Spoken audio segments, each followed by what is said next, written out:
Ano nga ba ang nagagawa ng isang asin? Ikaw ba ay may kalaban o may taong may inggit o may galit sa iyo? Sila ba ay may lihim na galit o inggit sa iyo? Gawin mo ito upang tumigil sila sa kanilang intensyon na hindi maganda sa iyo. Hello mga guys, kumusta kayo? Panibagong araw, panibagong video na naman tayo. Sa araw na ito ay isa na namang video ang aking tuturo sa inyo na simpleng gabay o simpleng pamamaraan na makakatulong sa atin. At bago ang lahat, gusto ko lang mag-disclaimer sa mga taong hindi naniniwala at hindi gusto ang mga kagaya nitong video. Please escape this video at maghanap kayo ng videos na gustong-gusto nyo dahil ang video na ito ay para lamang ito sa mga taong naniniwala and gusto mag-try.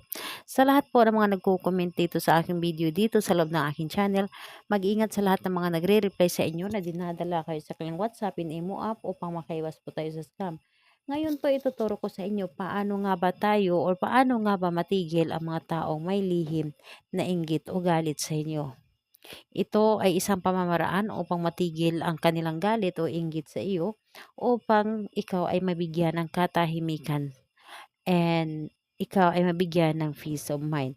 So, ayun po, ang ating gagamitin lamang dito ay isang asin. So, paano nga ba? Ihanda muna ang ating sarili at kailangan na sigurado tayo at alam po natin sa ating sarili na naniniwala tayo sa ating gagawin at nagtiwala tayo at buo po ang iyong paniniwala nito. So, ito lamang ang ating ihanda ay asin lamang. So, kapag handa na ang asin, ito ang inyong gagawin.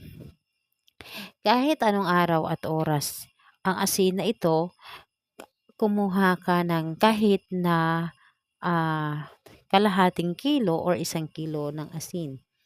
Ang asin na ito sa paligid ng inyong bahay ay iyo itong ilagay. Ilagay ninyo ito sa bawat sulok, sa labas po ng inyong bahay or sa inyong bakuran, sa gilid ng inyong bakuran. So, kailangan na palibutan ng asin ang inyong bahay at kailangan na ibulong mo dito kung sino man or kahit na hindi mo alam kung sino man ang may galit sa inyo. So, hindi mo na babanggitin ang pangalan ng taong inyong pagtungkulan dito na kung sino man ay may galit sa inyo. Ang gagawin mo lamang dito is sabihin mo na lamang ay kung sino man ay may lihim na galit sa akin, sino man ay may lihim na inggit sa akin, ay matigil na kayo. Sa pamamagitan ng asin na ito, kayo ay matigil sa inyong mga ninanais na hindi maganda sa akin. At anuman ang nanaisin ninyo, ito ay babalik sa inyo.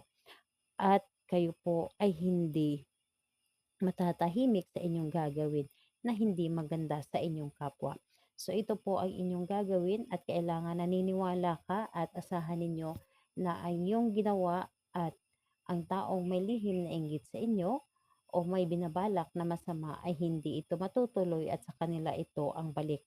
So ayun po, kahit anong araw at oras, pwedeng-pwede mo itong ilagay o pwedeng-pwede mo itong gawin at siguraduhin lamang na walang makakakita nito sa inyong gagawin at okay lamang na makita nila na merong mga asin sa iyong paligid at kung magtatanong sila ay wag mo na itong pansinin or humanap ka na lang ng paraan para hindi nila mabuko ano man ang ginagawa ninyo o hindi nila malaman kung ano man ang ginagawa ninyo. So, ayun po, salamat po sa inyo. Bye bye everyone. God bless us all.